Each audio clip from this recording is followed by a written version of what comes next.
想像してみてください。あなたが世界中の誰もが絶賛する究極のステーキのレシピを持っている天才シェフだとします。はい、天才シェフですね。でも、あなた自身はレストランを持たないんです。そのレシピを他の有名レストランにたった300円で売って生活している。なるほど。35年間ずっとその裏方に徹してきたわけです。ところがある日、突然こう宣言するんです。これからは自分で超高級レストランをオープンして、自分で肉を仕入れ、極上のステーキを焼いてお客さんに直接売るぞと。いや、そうなると、これまでレシピを買って大儲けしていた他のレストランのオーナーたちは一斉に青ざめるわけですよね。まさにそれなんですよ。今、スマホを手にしているリスナーのあなた、私たちが毎日使っているテクノロジーの裏側で、今これと同じようなとてつもない地殻変動が起きているんです。本当に劇的な変化ですよね。先日3月24日からのわずか2日間でソフトバンクグループ、いわゆる SBG ですが、この株価が急激に上昇する局面がありました。ありましたね。これ市場の血まぐれなノイズなんかじゃないんです。世界中の投資家が、彼らはただの投資会社から AI インフラの全てを支配する巨大なプラットフォームに化けようとしている、そう気づいた決定的なサインなんですよね。その通りです。今回の徹底解説では、この劇的な構造転換の全貌を解読していくわけですが、鍵となるのは、一見すると全く無関係に思える2つの動きなんです。2つの動きですか？はい。ARM のビジネスモデルの根本的な転換、そして PayPay の米国上場です。ハードウェアと決済アプリですね。普通なら交わらないこの2つが、実は SBG が思い描く未来に向けて一本の太い線で完全につながっているんですよ。そのつながりこそが今回の最大のハイライトですよね。まずは最初のパズルのピース、イギリスの半導体設計企業 ARM のビジネスモデル転換から深掘りしていきましょう。はい、行きましょう。先の天才シェフの例えですが、現在のスマートフォンの 99% には ARM が設計した CPU のアーキテクチャ、つまりレシピが使われているんですよね。圧倒的なシェアです。これまでの ARM はこの設計図をサムスンやアップル、クアルコムといった巨大メーカーにライセンスとして販売して、スマホ1台あたり数ドル、日本円で150円換算としてだいたい300円程度のロイヤリティを稼ぐというビジネスでした。はい。薄利多売ではありますが、スマホという世界中に普及したデバイスの 99% を抑えることで、何もしなくてもチャリンチャリンとお金が入ってくるわけです。非常に賢く、そして誰の脅威にもならない安全な裏方としての絶対的な地位を築いていました。ところが彼らはその安全な裏方のポジションを投げ捨てたんですよね。そうなんです。設計図を売るだけでなく、自ら AGI-CPU と呼ばれる AI 専用のチップを開発し、それをデータセンター向けに直接販売し始めた。まさにそこです。つまりレシピを売るのをやめて自分でステーキを焼き始めたわけですが、これ一見すると利益が増えて満々歳に見えるんですけど、本当にそんなにうまくいくものなんでしょうか？ここがまさに業界全体を震撼させている理由なんですよ。先ほどあなたが言った他のレストランのオーナーが青ざめるという部分ですね。ARM が自らチップを製造しているということは、これまでレシピを買ってくれていた NVIDIA やクアルコムといった最大の顧客たちと同じ土俵で直接戦うことを意味するんです。なるほど。お得意様がいきなりライバルになるわけですね。そうです。これまで便利な共通のインフラだった ARM が突然最強のライバルとして目の前に立ちはだかるわけですから。確かに。これはもう35年間続いてきたテクノロジー業界の勢力図が根底から崩れる、いわば禁断の一手なんですよ。かつてのお得意様が明日から血で血を洗うライバルになる。それでも ARM がこの禁断の一手に踏み切ったのは、やっぱり見返りが桁違いだからですよね。おっしゃる通りです。実際の数字を追っていくと、その凄さまがわかります。はい。これまでスマホ1台あたり約300円だった利益が、自社の AGI CPU を1枚売ると、数百ドル、つまり3万から4万円以上の総利に化けるんです。3万円以上ですか。単純計算で1台あたりの儲けが100倍以上に跳ね上がりますね。ただ、利益率の向上もさることながら、彼らが狙っている市場のサイズ、いわゆる TM の爆発的な拡大が本質なんです。TM？ つまり獲得可能な最大市場規模ですね。はい。現在のライセンス市場は世界で約4500億円規模です。しかし、AI インフラ市場に直接参入することで、これが一気に15兆円の市場へと跳ね上がります。15兆円。さらに戦略資料の試算では、10年スパンで見れば、150兆円というとてつもない海へ乗り出すことになるんです。ちょっと待ってください。4500億円から150兆円って規模が飛躍しすぎていて、正直ピンときませんよ。まあ無理もないですよね。AI 市場は伸びるというのは誰でも言いますが、150兆円というのはいくらなんでも SBG 特有の大風呂敷というか、ちょっと楽観的すぎる数字じゃないですか。そう思われるかもしれませんが、そこには AI 開発における物理的な限界という明確な根拠があるんです。物理的な限界。はい。AI の進化において、今最も深刻なボトルネックは、チップの計算能力ではなく、実は電力なんですよ。電力ですか？ええ。いくら賢い AI を作っても、それを動かす莫大な電気代が払えない。あるいはデータセンターが熱を持ちすぎてダウンしてしまうんです。ここで ARM の真骨頂が発揮されます。そういえば、ARM のチップはインテルや AMD などの競合と比べて、同じサーバーラック一棚で2倍以上の処理能力を持つというデータがありましたね。はい。設備投資を削減できると。でもなぜ ARM のチップだけがそんなに省エネなんですか？非常に重要なポイントですね。インテルや AMD が採用している X86 というアーキテクチャは、もともとパソコン向けに作られたものなんです。パソコン向け？はい。複雑な命令を高速に処理することには長けているんですが、その分大量の電力を消費して熱を出すんです。なるほど。一方で、ARM はもともとバッテリーで動く携帯電話のために作られたアーキテクチャなんですよ。ああ、生まれがスマホなんですね。そうです。RISC と呼ばれるシンプルな命令セットを採用していて、無駄な処理を徹底的に削ぎ落としているため、発熱が少なく、消費電力が極めて少ないんです。パソコンとスマホの生まれの違いが今の AI データセンターの運用コストに直結しているということですか？その通りです。そして AI の学習や推論という作業は単純な計算を同時並行で大量に行う必要がありますから、ここに ARM の省電力性が完璧にマッチするんです。なるほど。1.5 兆円ものインフラコストが浮くのであれば、企業にとって ARM の採用は単なる節約術ではなくなりますね。ええ、AI 競争を生き残るためのまさに生命線になります。だからこそ150兆という巨大市場を本気で取りに行ける算段が立っているわけです。そう言われると急に現実味を帯びてきますね。しかし、150兆円の市場で覇権を握るためのハードウェア開発やデータセンターの建設には、当然ながら天文学的な資金が必要になりますよね。もちろんです。いくら SBG といえ、借金だらけでこの戦争を戦い抜けるのか。そこでつながってくるのが先ほど挙げたもう一つのパズル、PayPay の存在というわけですね。ええ。ここで見事な伏線回収が行われるわけです。リスナーの皆さんの多くも日常的に使っている PayPay ですが、これがナズダックに上場するという話ですね。ティッカーシンボルは PP。はい。実現すれば、日本企業としてここ10年で最大規模の米国 IPO になる可能性があります。ただ、私少し意地悪な見方をしてしまうんですが。はい、何でしょう。この上場って SBG が持つ NAV、つまり純資産価値を市場に見せつけるための単なるお化粧というか株主のアピールなんじゃないですか。 NAV、ネットアセットバリューですね。SBG が保有する資産の時価合計から負債を引いた会社の本当の懐具合を示す指標です。確かに見栄えは良くなります。でも、これは単なるお化粧ではありません。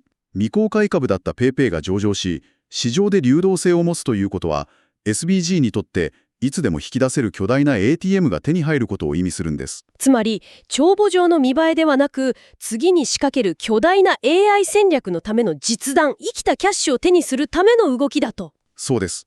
PayPay 自体、日本の決済インフラとして増収増益を続けている非常に強力な実業ですよね。はい、間違いないです。その価値が可視化され、いつでも現金化できる選択肢を持つことで、SBG は高い金利で銀行からお金を借りる必要がなくなります。なるほど。自らの資産を担保に、あるいは売却することで、ARM の AI インフラ構築という数兆円規模の戦費を即座に調達できるようになるんです。完全につながりました。ARM という最強のハードウェアと PayPay という無尽蔵の資金とデータを生むインフラ。この2つが掛け合わさったとき、一体何が起きるのか。ここで孫正義が掲げる ASI 人工超知能という途方もないビジョンが現実味を帯びてくるわけですね。これこそが SBG が目指す究極のシナジーなんです。具体的にはどう展開していくんでしょうか。まずは PayPay の決済システムやクレジットカードの不正検知を行う AI を ARM の自社チップで構築したインフラ上で動かしていくでしょうね。なるほど。つまり自社グループ内で世界最大規模のAI 実証実験と最適化を完結させることができるわけです。チップの開発から決済システム、そして AI の処理までを全て身内で束ねる垂直統合モデルですね。その通りです。これってアップルが自社のチップを作って iPhone や Mac、そして Apple Pay などのサービスを完璧に囲い込んでいるのとよく似ていますね。非常に近い構造です。ただ、私なりの解釈なんですが、アップルが自分たちだけの美しくて完璧な高い壁に囲まれた庭を作ったとすれば、SBG はちょっと違う気がします。と言いますと？ SBG は ARM と PayPay を使ってあらゆる企業や国家が参加できる最先端の巨大都市のインフラそのものを丸ごと提供しようとしているような気がするんです。いや、それは素晴らしいアナロジーですね。アップルはあくまでコンシューマー向けの消費者向けのエコシステムです。はい。しかし SBG が構築をしようとしているのは社会の基盤なんですよ。社会の基盤？例えばリスナーのあなたがコンビニで PayPay で決済した瞬間、その裏では ARM のチップで駆動する AI があなたの購買履歴や信用情報を瞬時に解析する。はい。そしてあなたに最適な金融商品やマイクロローンをコンマ数秒で提案するんです。しかもその膨大な勝利はアメリカのサーバーを経由することなく、極めて低い消費電力でローカルなインフラ内で完結するんですよ。それが実現すれば、もはや一企業のサービスという枠を完全に超えますね。実際マレーシア政府が国家レベルで ARM を採用してソブリン AI、つまり国家の主権としての AI 基盤を構築するという動きが出てきています。ソブリン AI ですか？はい。これは今後の世界的なトレンドになります。自国の人々の機密データや金融データをアメリカの巨大 IT 企業のサーバーに預けるのは国家安全保障上の大きなリスクですから。確かに国としては怖いですもんね。だからこそ自分たちの国の中に自分たちの AI インフラを持ちたいという国家のニーズが爆発しているんです。なるほど。そこに圧倒的な電力効率を持ち、一気通貫でシステムを提供できる ARM の垂直統合モデルが国家インフラとして選ばれ始めているわけですね。まさにそういうことです。ハードウェア、資金、決済、そして国家インフラ、すべてが完璧に噛み合ったあまりにも壮大なビジョンです。ただ、これだけ風呂敷が広がると、リスナーのあなたも少し不安になりませんか？